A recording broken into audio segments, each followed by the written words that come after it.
Alors, bonjour à tous. Bonjour. Officiellement. Merci d'être présents. Merci aussi pour l'intérêt que vous avez pour la communication animale.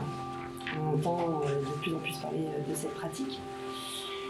Alors aujourd'hui, il y a un petit programme par rapport à l'atelier, c'est-à-dire que je vais commencer par me présenter un petit peu, présenter Animavie, le domaine de la vie aussi qui est ma ferme refuge. Et ensuite, vous expliquer un petit peu comment ça se passe. En fait, on va faire une partie théorie, en gros, et ensuite pratique. Vous allez avoir l'occasion aujourd'hui de vous connecter à votre propre animal. Super. Est-ce que vous avez tous des animaux? Oui. Tout le monde? Sinon, c'est pas grave. Hein. Mais il faut le dire. Voilà. Donc, parce qu'on peut tous communiquer. On a tous cette capacité-là. Nous sommes des animaux, de base. Donc il faut juste réapprendre cette communication. Et comme tout, que ce soit pour la maladie ou tout, quand il n'y a plus de solution classique, reconnue, on se tourne vers le domaine spirituel. Mais sachez une chose, déjà par rapport à ça, il n'y a personne d'autre que vous qui est le mieux placé pour savoir. Parce que dans votre cœur, il sait. Alors déjà, quand on est communicant, on est très empathe. On va ressentir vos émotions et celles des animaux. Déjà, il faut arriver à se centrer et on est empathique, donc on va aussi vous aider. Donc il faut arriver à se protéger de ces émotions-là et être centré, parce que sinon, on n'a pas accès à l'information. Ensuite, les animaux ont leur libre arbitre. Donc s'ils fuguent, c'est qu'il y a un message derrière. C'est parce qu'il a eu envie de partir. Après, il y a des choses plus compliquées. Les vols. Il y a de plus en plus de vols. Et les animaux peuvent être vraiment perdus. Et ça, c'est plus les chiens. Par rapport à mon expérience, les chiens sont plus facilement désorientés que les chats. Parce que les chats, ils ont cette capacité de reconnaître le lieu avec le magnétisme du lieu. Et en plus de ça, donc, comme je vous le disais, les gens, ils viennent vers nous en dernier recours, dernière solution. Donc il y a beaucoup d'espoir, beaucoup de poids sur nos épaules, du coup. Donc il faut réussir à se dire, ok, je fais ma part, et après, il se passe ce qui doit se passer. C'est grâce à mon chat, du coup, que j'ai connu la communication animale. Donc pour en revenir à la petite histoire, c'est que, en fait, elle a quand même fait, donc la communicante, mon histoire l'a touchée, donc elle a quand même fait la séance avec mon chat. Et quand elle m'a fait le retour, j'ai été bluffée, quoi.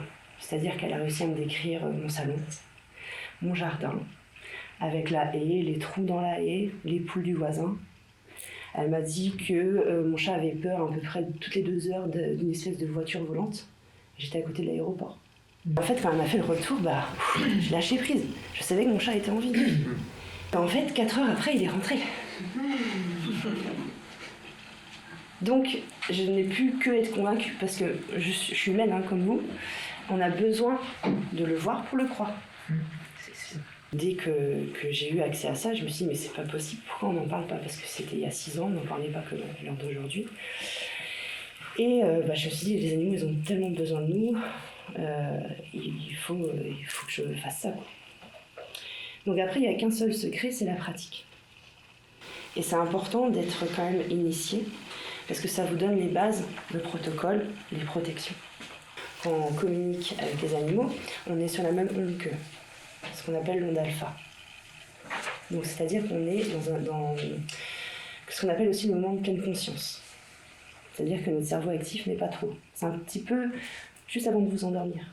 Donc quand vous apprenez à communiquer avec les animaux, vous apprenez premièrement à communiquer à distance et avec des animaux que vous ne connaissez pas. Justement pour être neutre.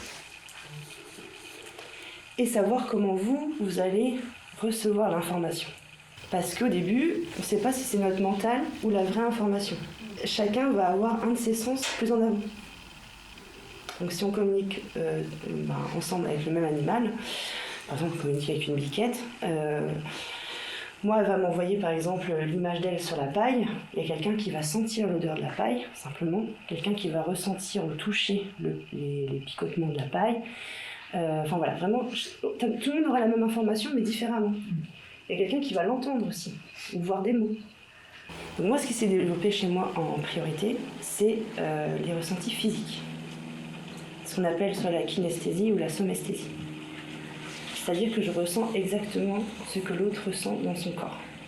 Exemple d'un animal adopté avec un passif de maltraitance. Moi, j'ai ressenti les coups, alors que c'était dans le passé. J'ai ressenti les coups dans mon corps. Donc après, il faut pouvoir décharger.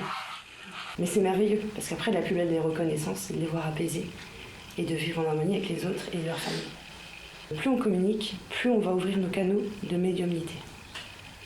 Donc pour communiquer avec un animal à distance, il faut son prénom, la ville, le prénom des humains du foyer ou qui le côtoie.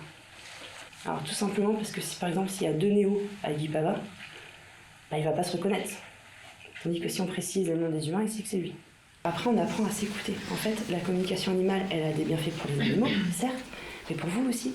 Parce qu'il faut d'abord comprendre comment vous accueillez vos émotions dans votre propre corps pour comprendre celles des autres. Parfois, une seule séance suffit, parfois à régler des comportements qui sont vus depuis 1 an avec des éducateurs ou des comportementalistes, mais ça arrive en complément. Donc parfois, en une séance, c'est réglé.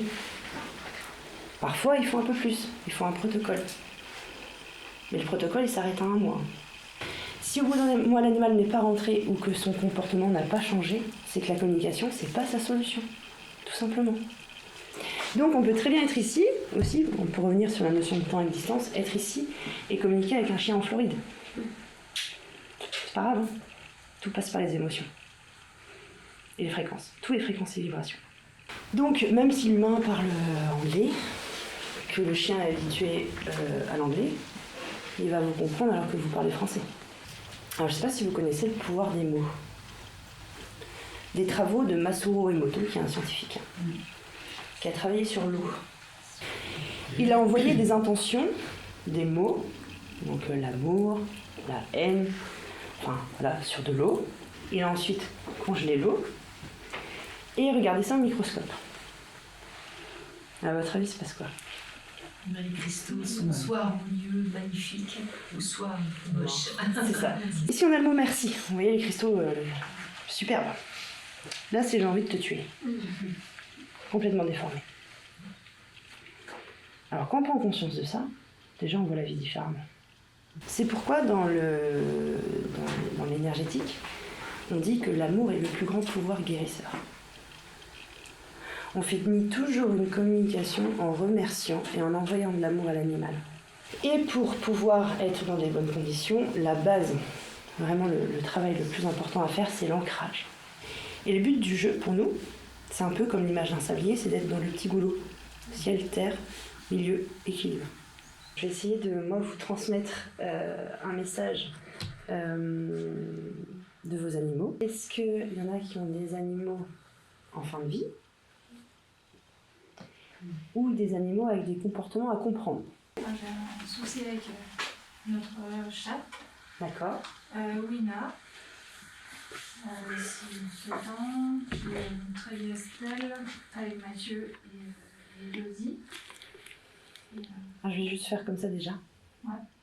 Alors déjà, elle m'envoie l'image d'une minette. Alors c'est peut-être elle ou une autre minette ou une âme, hein, mais je vois une chatte écaille de tortue. Ouais, c'est ça. C'est elle ? Ouais. D'accord. Ok. Ça a l'air d'être une sacrée chipie. Hein. Elle a son caractère. Je la vois mettre des coups de patte, baisser les oreilles. Il y a peut-être un lien avec un autre animal que... Ouais, ils sont 2 dans la maison. Ok. Ça l'aime. D'accord. Là, elle m'envoie beaucoup d'anxiété. Elle se protège. Beaucoup. En fait, elle a un manque d'estime d'elle-même, même si elle ne le montre pas. Du coup, elle réagit comme ça. C'est un grand bébé et je ressens une rupture au niveau du sevrage.